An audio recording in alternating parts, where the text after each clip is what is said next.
Na internet só se fala da 5ª temporada de Stranger Things e aqui não poderia ser diferente. Eu prometi e vou cumprir porque a gente vai falar sim sobre esses primeiros 4 episódios da 5ª temporada, só que nesse vídeo aqui a gente vai falar dos 2 primeiros e no próximo do 3º e do 4º para ficar tudo bem dividido e a gente conseguir ali alinhar as nossas ideias. Mas antes de qualquer coisa, quero lembrar a vocês de se inscrever no canal, ativa o sininho para estar sempre por dentro dos nossos vídeos e segue a gente nas nossas redes sociais para também acompanhar os nossos lançamentos sobre outras séries, né, outras curiosidades do universo cinematográfico. Então, bora lá? Óbvio que a gente tem que começar falando sobre os 5 minutos iniciais do primeiro episódio, que é assim, a gente sabe que a Netflix lançou esses 5 minutos antes da estreia da 5ª temporada e assim, foi literalmente para instigar a gente e ainda assim, quando a gente assiste, pelo menos comigo, foi o mesmo impacto, não foi diferente. A gente tem um retorno ali para a primeira temporada justamente na época em que o Will é sequestrado e a gente vê até uma fuga dele ali do Demogorgon, só que é uma fuga meio fracassada, obviamente.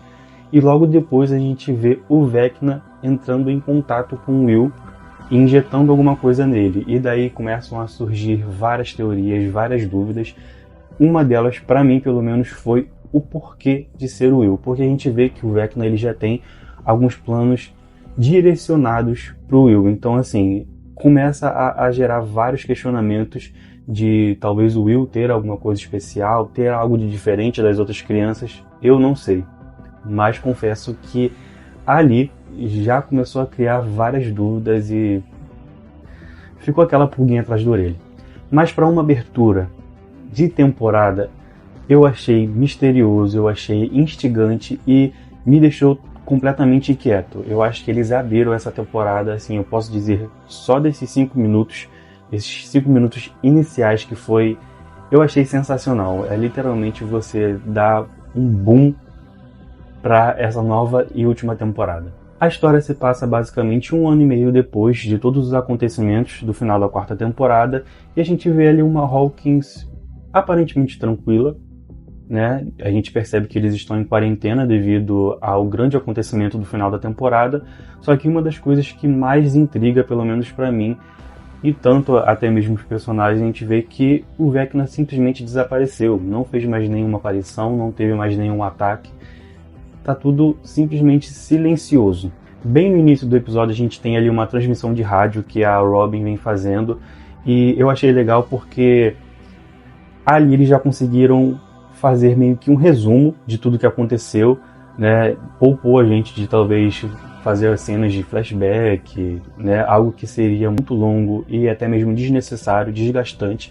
E a gente tem essa entrada dinâmica da Robin fazendo essa transmissão, explicando o que aconteceu e o Steve ali ajudando ela. Então, assim, é uma coisa bem dinâmica e eu acho que tem super a cara da série, né? Eu acho que deixou um ar bem mais humorado, só que até meio irônico devido à situação que ele se encontra. A gente consegue acompanhar a volta do grupinho, né, o nosso grupinho amado dos meninos, mas a gente também percebe que deles o mais destacado é o Dustin. E eu acredito que isso seja realmente significativo porque de todos o Dustin foi o que mais teve uma conexão com o Ed, então ele meio que está sofrendo ali ainda com o luto, com a perda. Aparentemente ele quer restaurar o grupo Hellfire, clube na verdade, só que o Clube Hellfire acaba sendo meio que um tabu. O pessoal tem ainda uma imagem muito ruim do Ed, né? Eles não conseguiram inocentar ele, até porque os acontecimentos foram coisas absurdas, então acredito que isso para entrar na mente do povo seria bem embaraçoso, até mesmo para explicar. Então o Ed ficou com a imagem manchada, né? Morreu sendo o herói pra gente e pros meninos, mas pros cidadãos não foi a mesma coisa.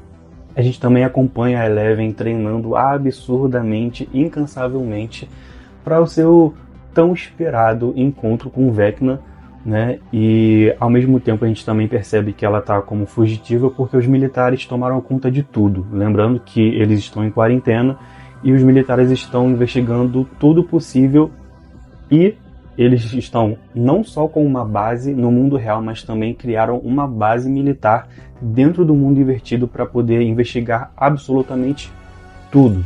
E eles estão atrás da Eleven justamente porque têm ciência, né, dos seus poderes e das habilidades dela, e estão fazendo o possível para obter informações para acabar de uma vez por todas com esse caos que se instalou em Hawkins e que possivelmente pode se tornar algo global, né? Outra parte interessante dessa temporada é o interesse repentino do Vecna na irmã mais nova do Mike e da Nancy, que é a Holly. Assim, isso desperta um pouco mais de curiosidade em nós sobre os planos dele, porque a Holly não tinha, né, nenhum tipo de visibilidade nas outras temporadas e agora vem com esse interesse do Vecna nela, se bem que depois ele é explicado um pouco melhor no terceiro e no quarto episódio, mas é algo que não deixa de instigar a gente e atiça ali a nossa curiosidade. Até porque ele chega de uma forma bem diferente do que ele chegava anteriormente, porque na temporada anterior ele vinha daquela forma, trabalhando nos traumas das pessoas até a morte delas. Agora não, agora ele parece estar recrutando, só que de uma forma mais amigável, aparecendo para as crianças na forma do Henry e não na forma do Vecna. A gente percebe que nesse intervalo de 1 ano e meio, eles não ficaram em silêncio e não ficaram parados. Eles se movimentaram para realizar diversas missões dentro do mundo invertido com o objetivo de encontrar o Vecna para tentar acabar com ele. Mas, nesse meio tempo, como eles não achavam vestígio nenhum do Vecna, não existiam ataques, não acontecia nada. Então, acaba se instalando também uma dúvida de que talvez o Vecna já tenha morrido e eles estejam procurando por nada. Mas a gente já espera que, obviamente, ele não morreu, porque eles não fariam isso de matar esse vilão extremamente absurdo, né? E acabar com o clímax da temporada, né? Uma coisa que não dá pra negar é que Stranger Things é aquela série mestre em juntar duplas ou grupos realmente inesperados. E nessa temporada eles conseguiram fazer algo que eu simplesmente amei, que é juntar a Robin e o Will numa amizade, pelo menos o que está se encaminhando para uma amizade maravilhosa, né? Porque a gente vê a Robin com aquele jeito dela toda espalhafatosa, ela fala o que ela pensa, e durante todas essas temporadas o Will, ele sempre foi um pouco mais retraído, né? Tinha medo de se expressar, era até um pouco excluído e às vezes um pouco apagado. O bichinho sofreu, gente, o bichinho sofreu.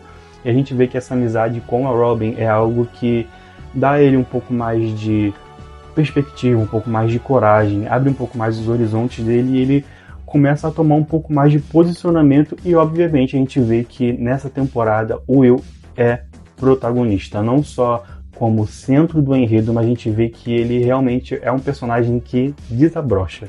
Literalmente ele chega assim de uma forma extraordinária e completamente diferente do que a gente via nas outras temporadas, que ele era bem mais contido. Mas sem dúvidas o ponto alto dessa primeira parte da quinta temporada é a conexão do Will com o mundo invertido, com o Vecna, com tudo. A gente vê que essa ligação dele é realmente algo crucial acredito que para a resolução, né, desse final da série. E a gente percebe que o Will, na verdade, nunca foi um personagem secundário. Na verdade, ele sempre foi a parte central do plano principal. Então, acho que agora, muitas das coisas que a gente tinha ali, as nossas dúvidas, elas vão começar a se encaixar. E eu acho que o Will ainda vai mostrar muita coisa. E eu acho que ainda tem muito plot twist gigantesco para acontecer nessa temporada. Cara, eu já estou ansioso para essa segunda parte. E eu acho que com certeza vai ter muita coisa absurda. Eu tenho certeza que nessa segunda parte vai ter alguma morte absurda. Porque eu acho que vai ter mais de uma. Agora eu quero saber de vocês o que vocês estão achando dessa primeira parte da quinta temporada. Deixa aí já as teorias de vocês. E assim, eu sei que eu só falei dos 2 primeiros episódios, mas só os 2 primeiros acho que foram o suficiente para já criar diversas teorias, diversas coisas, já abrir diversas dúvidas na nossa mente e só criar mais ansiedade pro que vem aí na frente. Lembrando de deixar o like aqui se você gostou desse vídeo, compartilha com quem você sabe que tá aí fanático por Stranger Things e até o próximo vídeo.